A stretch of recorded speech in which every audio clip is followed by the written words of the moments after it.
Hello everyone. Last class के अंदर हमने पॉलिनेशन पढ़ा था, जिसके अंदर हमने सेल्फ एंड क्रॉस पॉलिनेशन को कवर कर लिया था। सेल्फ पॉलिनेशन के अंदर हमने दो टाइप्स पढ़े थे।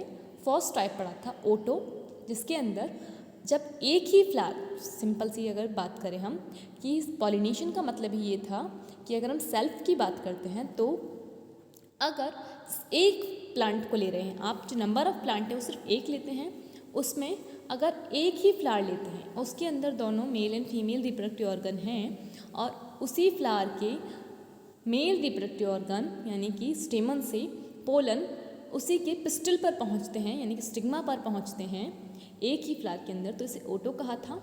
लेकिन अगर एक प्लांट पे दो फ्लावर हैं या मोर देन 2 फ्लावर से ज़्यादा हैं, तो अगर एक फ्लावर के पोलन दूसरे फ्लावर की पिस्टल पे पहुंचते हैं, स्टिग्मा पे पहुंचते हैं, तो उसे जिटोनो कहा था, सजात पुष्पी परागण। ये दोनों सेल्फ पॉलिनेशन के टाइप थे। इसमें ध्यान ये रखना था कि जीनोमिक मेकअप सेम होना चाहिए और नंबर ऑफ प्लांट 1 रहता है। इसके बाद हमने क्रॉस पॉलिनेशन पढ़ा था। क्रॉस पॉलिनेशन के अंदर भी हमने 2 टाइप्स पढ़े थे। अगर आप सुपरफिशियली देखते तो ये भी 2 टाइप का था, एलो एंड जीनो। एलो के अंदर जब एक ही स्पीसीज के 2 प्लांट हों, यानी कि अगर आप पटेटो ले रहे हैं यानी कि सोलेनम ट्यूबरोसम, तो 2 प्लांट सोलेनम ट्यूबरोसम के हों, दोनों ही प्लांट एक ही स्पीसीज के हैं, नंबर ऑफ प्लांट यहाँ पे कितना है, 2 है, तो ये थोड़ा सा सेल्फ से हाई था, यानी कि थोड़ा सा अपर लेवल का था। इसके अंदर 2 प्लांट थे एक ही स्पीसीज के, अगर एक इस प्लांट के पोलन दूसरी प्लांट की फ्लावर की स्टिग्मा पर पहुँचते हैं तो इसे एलोगेमी कहते हैं। लेकिन अगर तो डिफरेंट स्पीसीज को लिया गया तो उसे वहाँ पर जीनोगेमी कहा गया। तो सिंपल सा आपको ये सब इसलिए बता रही हूँ ताकि आपको लास्ट क्लास का रिकॉल हो जाए कि हमने क्या पढ़ा था। पॉलिनेशन, इसे ब्लू कलर से ले लेते हैं। पॉलिनेशन में हमने 2 पढ़े थे, सेल्फ एंड क्रॉस। सेल्फ के अंदर फिर से हमने 2 पढ़े, कौन कौन से, ऑटो एंड जिटोनो, ठीक है। और क्रॉस के अंदर भी 2 पढ़े, एलो एंड जीनो। अब यहाँ पर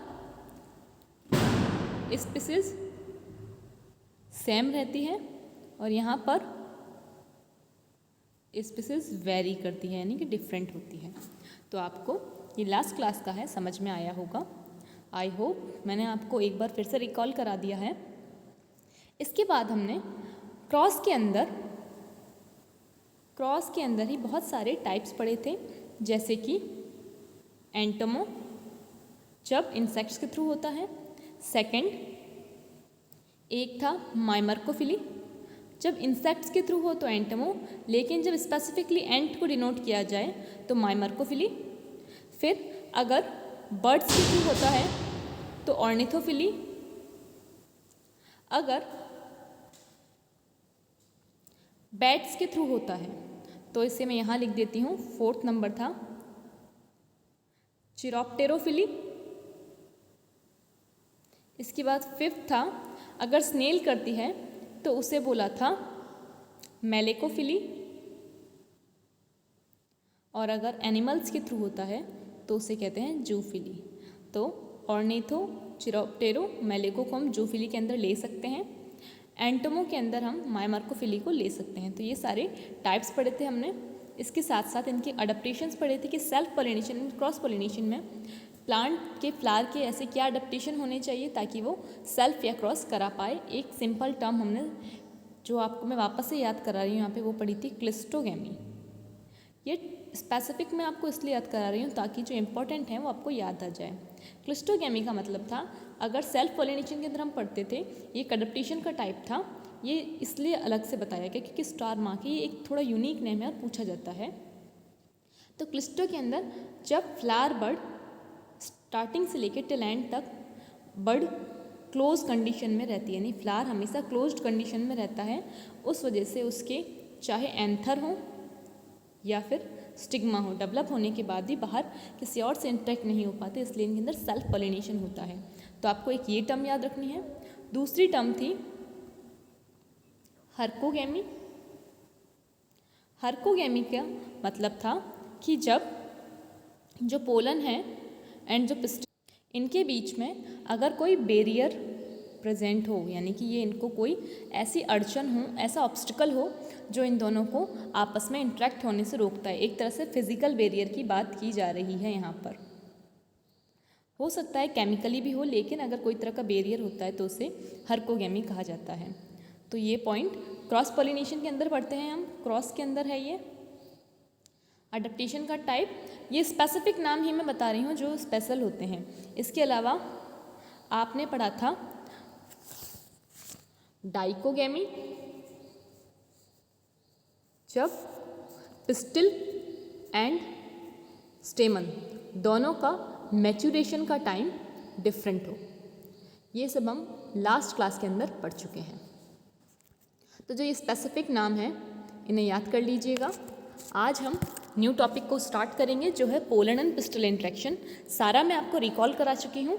अब पोलन एंड पिस्टल इंटरेक्शन का एकदम न्यू टॉपिक और बहुत ही इंटरेस्टिंग टॉपिक है। इसे अच्छे से समझिएगा और थोड़ा सा कंसेप्चुअल है तो इसमें आपको रटना नहीं पड़ेगा, एक बार अगर समझ आ जाता है तो। स्टार्ट करते हैं। First of all, pollen and pistol interaction क्या होती है? पोलन एंड पिस्टल इंटरेक्शन, अगर आप इसकी तरफ ना जाएं, ये जो है ये पूरी डेफिनेशन, इस डेफिनेशन को समझ के रटोगे तो आप हमेशा रटता हुआ याद रखोगे। इसलिए एक बार समझो कि पोलन एंड पिस्टल इंटरेक्शंस का मतलब कि सिंपल सा फंडा ये कि कंपैटिबल मैच होना चाहिए, तभी यहाँ पर काम बनता है या पोलन पिस्टल इंटरेक्शन होती है। तो पोलन तो आपको जैसा कि पता है, पोलन्स परागकण, पिस्टिल जिसे कि आप गाइनोशियम भी कह सकते हैं, फीमेल रिप्रोडक्टिव ऑर्गन, मादा जनना, या कह सकते हैं पिस्टिल को इस तरह का स्ट्रक्चर जो आप बनाते हैं, ओवरी, स्टाइल और स्टिग्मा, इस पूरे स्ट्रक्चर को पिस्टिल कहते हैं। तो ये आपको पता है। अब अगर पोलन एक प्लांट के पिस्टिल की, यानी कि जो गाइनोशियम है उसकी स्टिग्मा पर आते हैं, तो इनका जर्मिनेशन होना वो कितना परसेंट मस्ट है, या कितने परसेंट चांस हैं कि वो हो जाएगा, और क्यों होगा, और नहीं होगा तो क्यों नहीं होगा। सिंपल सी चीज़ कि जब एक प्लांट के पोलन्स किसी की दूसरे प्लांट के स्टिग्मा पर या उसी प्लांट के स्टिग्मा पर आते हैं तो वो पोलन जर्मिनेट होंगे, यानी कि पोलन ट्यूब का फॉर्मेशन होगा। आगे जाके पोलन ट्यूब फ्यूज़ होगी या नहीं, जर्मिनेट होंगे या नहीं होंगे, दोनों ही डिपेंड करता है पोलन पिस्टल की इंट्रैक्शंस पे। तो ये पॉइंट आपको समझ में आया हो, इसे यहाँ से समझ लीजिए कि देखिए, पोलन पिस्टल इंट्रैक्शन एक डायनामिक प्रोसेस है। डायनामिक प्रोसेस यानी कि जो टाइम के साथ चेंज होता रहता है। इन्वॉल्विंग, क्या इन्वॉल्व करता है? Pollen recognition. पोलन रिकॉग्निशन यानी कि पोलन की पहचान करना। रिकॉग्निशन का मतलब होता है पहचान। पहचान कहते हैं ना, इसे रिकॉग्नाइज कीजिए वो। तो पोलन रिकॉग्निशन, अब पोलन को कौन रिकॉग्नाइज करेगा? मैं या आप या उधर आसपास का जो नेचर है वो तो नहीं रिकॉग्नाइज करेगा। पोलन रिकॉग्निशन का जो काम करता है वो कौन करता है? ये पिस्टिल करती है। तो यहाँ पर क्या है कि ये एक प्रोसेस है जिसके अंदर पोलन्स को रिकॉग्नाइज किया जाता है, पहचाना जाता है पिस्टिल के थ्रू। ठीक है, और पिस्टिल में भी कौन सा स्पेशली फर्स्टली जो काम करता है वो होता है स्टिग्मा। सबसे पहले यहाँ पे पहचानने का काम करता है स्टिग्मा। सबसे पहला जिसे आप हर्डल कह सकते हैं कि अगर पोलन को पिस्टिल की स्टिग्मा ने पहचान लिया और कह दिया कि हाँ ये कंपैटिबल है, यानी कि ये हमारे ही सेम स्पीसीज का या इसका जीनोमिक मेकअप ऐसा है जो कि हमसे फ्यूज़ हो सकता है, तब तो वो पोलन आगे जाके जर्मिनेट होगा और पोलन ट्यूब का फॉर्मेशन करेगा। और अगर ऐसा नहीं है तो वो नहीं करेगा। It's depend this. ठीक है, तो यहाँ पर यही लिखा है कि pollen pistil interaction is a dynamic process involving pollen recognition followed by promotion और inhibition of the pollen. Promotion और इनहिबिशन यानी कि प्रमोशन यानी कि उसको बढ़ाना और इनहिबिशन यानी रोकना। इनहिबिशन का मतलब होता है रोकना और प्रमोशन यानी कि बढ़ाना। तो इन सिंपल वर्ड, सिंपल सा यहाँ पे यही कहना है कि पोलन पिस्टल इंट्रैक्शन में पोलन्स क्या करते हैं, पिस्टल की स्टिग्मा पर पहुँचते हैं। पिस्टल के 3 पार्ट होते हैं जैसा कि आपको पता है, क्या क्या होते हैं, स्टिग्मा, स्टाइल एंड ओवरी। अब सबसे फर्स्ट जो काम करता है वो होता है ये, उसके बाद स्टाइल, उसके बाद थर्ड ये। तो सबसे पहले इसका रोल होता है, तो जब पोलन जैसे ही पिस्टल की स्टिग्मा पर पहुंचते हैं तो इन दोनों के बीच में इंट्रैक्शंस होती हैं।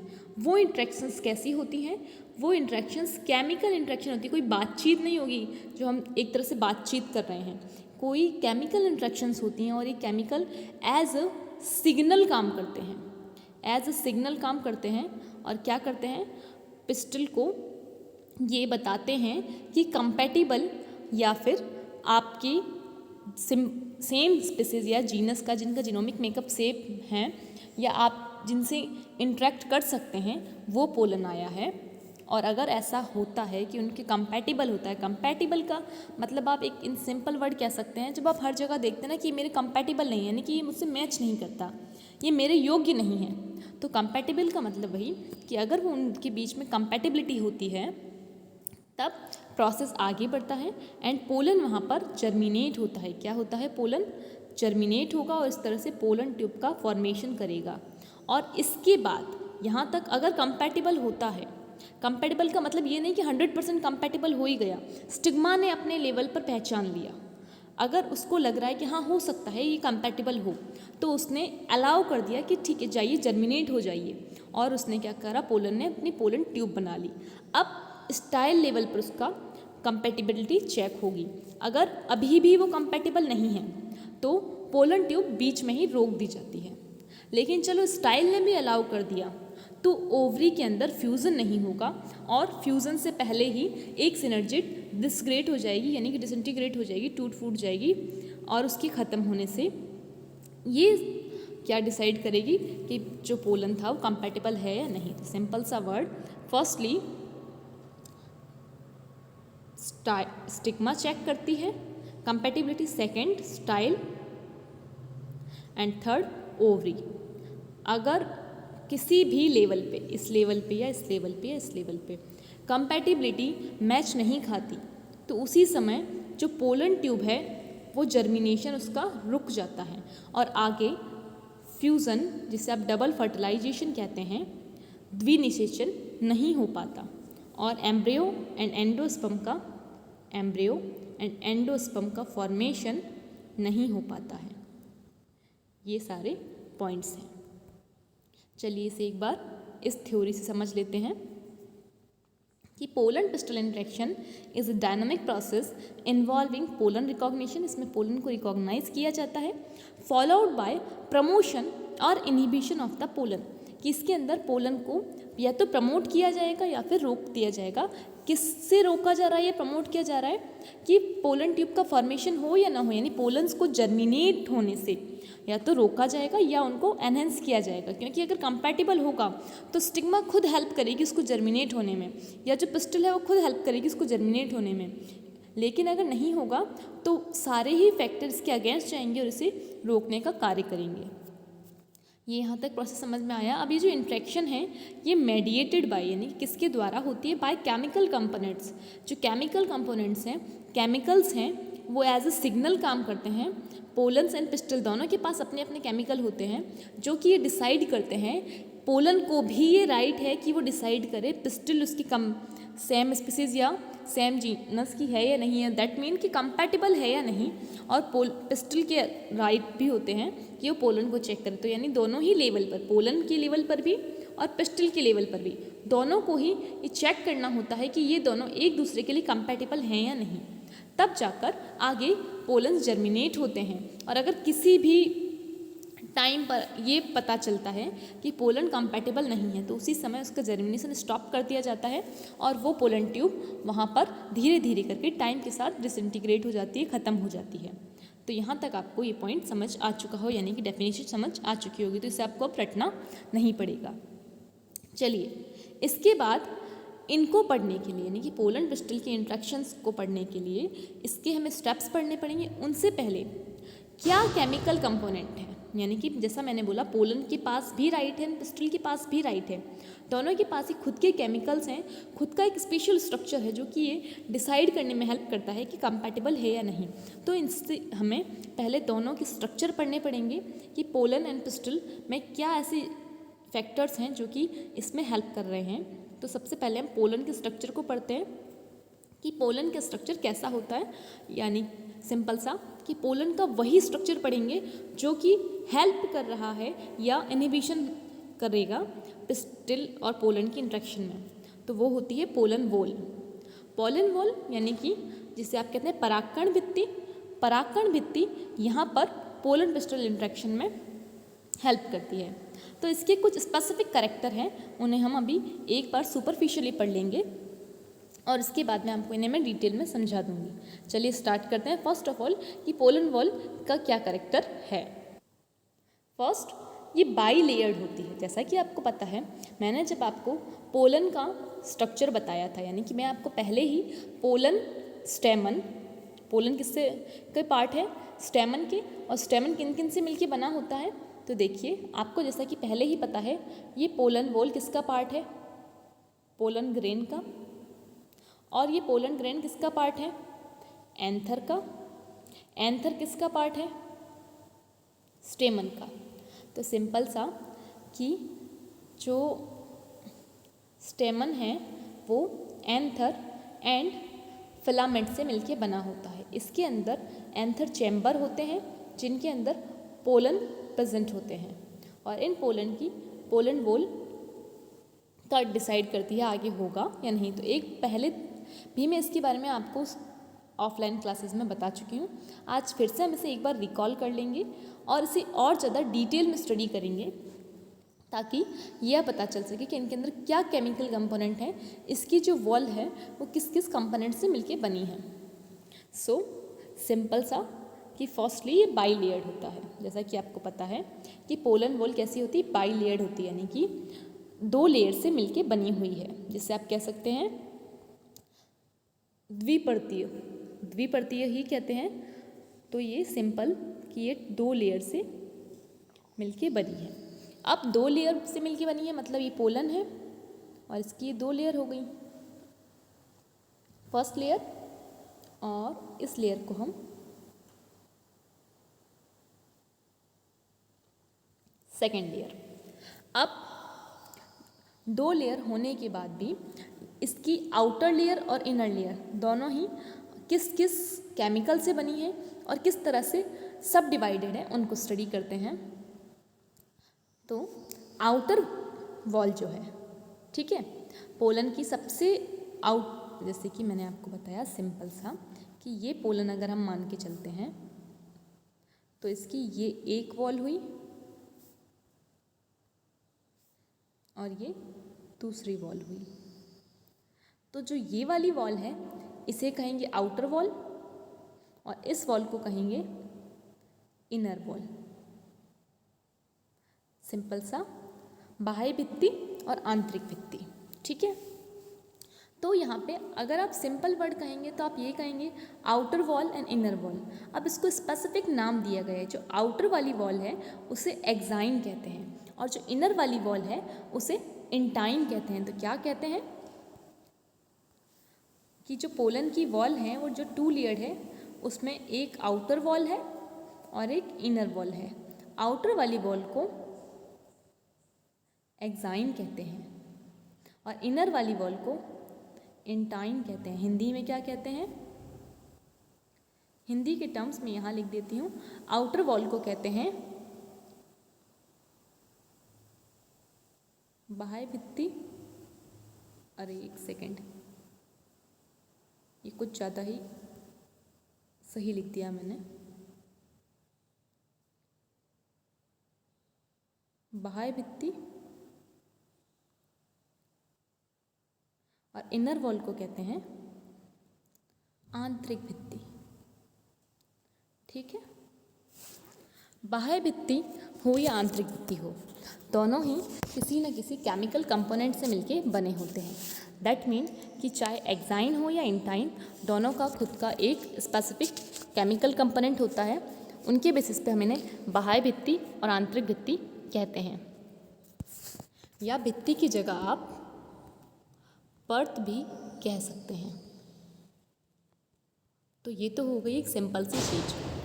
अब इसकी जो ये आउटर वाली एक्साइन है, ये भी आगे दो में डिवाइड होती है। यानी कि सिंपल पोलन की जो वॉल है, ये पोलन वॉल, ये दो से मिलके बनी है, outer wall and inner wall, जिसे एक्साइन या इंटाइन कह रहे थे। अब ये एक्साइन भी आगे डिवाइडेड है, जिसे एक्जेक्टाइन या एंडेक्सिक्टाइन कहते हैं। इसे एक बार हम सिंपल कहें तो जो ये एक्साइन है, ये भी दो लेयर की बनी हुई होती है। जो सबसे आउटर की है, जिसे क्या कहते हैं, एक्जेक्टाइन, यानी कि आउटर बाह्य भित्ति। ठीक है, आउटर लेयर बाह्य भित्ति की, उसे सेक्साइन भी कहते हैं, और जो इनर वाली लेयर है उसे नेक्साइन भी कहते हैं। तो ये हो गया इसका नॉर्मल स्ट्रक्चर। अब इसके बाद ये किस केमिकल कंपोनेंट से बनी है और इसका और क्या स्पेसिफिक कैरेक्टर है, ये सब हम नेक्स्ट क्लास के अंदर स्टडी करेंगे। आज आपको सिर्फ सुपरफिशियली मैंने बता दिया कि क्या है पोलन वॉल के अंदर। चलिए नेक्स्ट क्लास में मिलते हैं। अगर आपको नहीं समझ आए तो आप मुझसे कमेंट सेशन में या डायरेक्ट पूछ सकते हैं। टिल देन लर्न करते रहिए। Thank you.